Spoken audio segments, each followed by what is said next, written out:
Halo, Assalamualaikum. Bertemu kembali di Training Center Syauqi. Kali ini membahas tentang arus listrik. Receh sekali pembahasannya. Jangan bilang receh, karena ini kalau tidak tepat juga bahaya. Jadi berawal dari kuis yang ini, arus listrik dapat dinyatakan dalam satuan titik-titik. Di situ ada VA, volt, ampera, kolom per detik. Dimana jawaban yang benar itu adalah kolom per detik.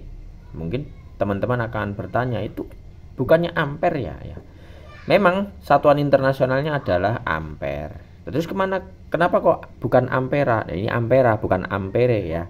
Ini bukan tipe tapi memang sengaja. Sengaja untuk apa? Ya untuk jebakan sih.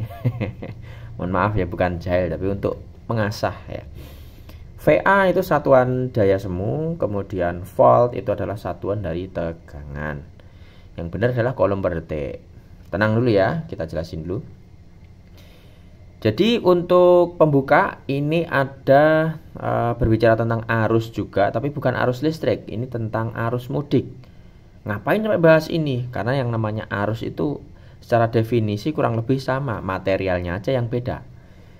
Jadi contoh untuk mengukur arus mudik, dulu ada petugas yang menghitung semua kendaraan yang lewat di depannya.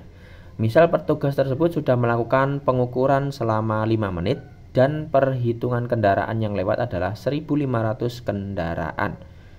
Jadi dalam 5 menit itu ada 1.500 kendaraan, maka arus kendaraan yang lewat adalah 1.500 kendaraan per 5 menit. Atau 300 kendaraan per menit, atau 5 kendaraan per detik. Itu arus mudik. Kemudian arus air di sungai, flow rate di sistem hidrolik itu sebenarnya juga sama. Sejumlah muatan, contoh kalau air ya air, muatan air berapa liter gitu ya, per satuan waktu. Jadi sama. Ini jumlahnya, ini satuan waktunya. Kemudian untuk listrik itu juga sama. Di sini definisinya arus listrik adalah aliran elektron pada satu titik di sirkuit listrik dalam suatu waktu, diukur dengan satuan ampere.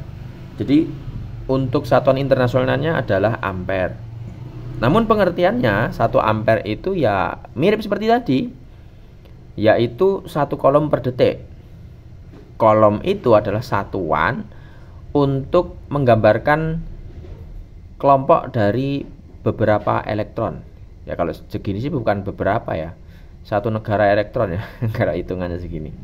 Jadi satu kolom itu adalah 6.240 kuadriliun. Itu banyak sekali hitungannya. Ini nolnya sampai banyak sekali ini. Jadi kalau misalkan kata lainnya itu 1 ampere itu adalah 6.240 kuadriliun elektron yang lewat dalam 1 detik. Yang lewat dalam 1 detik pada suatu penghantar. Misalkan diukur di sini. Kalau misalkan ketemu 1 ampere berarti dalam 1 detik itu udah sekian elektron yang lewat. Nah ini kalau 5 miliampere ya tinggal dikalikan. Ini dikali 5 miliampere nanti dijadikan ampere. Berapa itu ya? 1, 2, 3 0,005 0,005 kali ini. Yaitu dalam 1 detik sekian kolom atau sekian jumlah dari elektron ya. Jadi seolah-olah seperti ada pasukan yang charge gitu, mengalir di jalurnya. Seperti itu. Kemudian bagaimana sih arus listrik itu bisa mengalir? Ya mirip seperti benda-benda yang bisa bergerak, terutama benda-benda yang memiliki massa ya di sini ya. Karena setiap materi atau benda yang memiliki massa atau berat dapat berpindah tempat jika ada gaya yang menarik atau mendorongnya. Saya pakai kata berat atau massa tadi, sebenarnya itu beda sih kalau di fisika ya. Cuma anggap saja untuk pemahaman kurang lebih sama, biarpun aslinya beda ya. Setiap materi yang memiliki berat dapat berpindah tempat jika ada gaya yang menarik atau mendorongnya. Di sini contoh ada batu. Kalau di tempat rata, maka dia akan diam kalau nggak ada yang dorong atau narik. Nah begitu dia ada yang mendorong, maka batu ini bisa bergerak karena adanya gaya dorong dari mas-mas botak ini. Kalau misalkan kuat ya, katakanlah ini Saitama atau siapa gitu, dorong kuat bergerak, yaitu dia bergerak karena adanya gaya dorong. Namun kalau dia itu ada di tempat yang miring, batu itu awalnya bukan awalnya sih, diletakkan di sini, maka nanti akan ada gaya yang menarik batu itu untuk bergerak ke kiri karena ada gaya tarik gravitasi dan ada beda ketinggian di sini. Seperti itu. Air juga sama. Ini dari tinggi ke rendah. Kalau yang ini gayanya apa? Kalau ini kan gravitasi karena ada beda ketinggian itu. Kalau yang ini mengalir ke atas karena ditarik ke vakuuman dari pompa, gaya vakumnya ini ditarik. Namun ketika udah masuk ke atas ini, dia nanti akan mengalir kembali ke bawah lewat outletnya ini karena ada gaya dorong oleh piston pompanya. Jadi tetap ada gaya sehingga muatan tadi bisa bergerak. Hidrolik juga sama. Pasti akan ada gaya. Gaya dari pompa, gaya dorong dari pompa ya, sorry.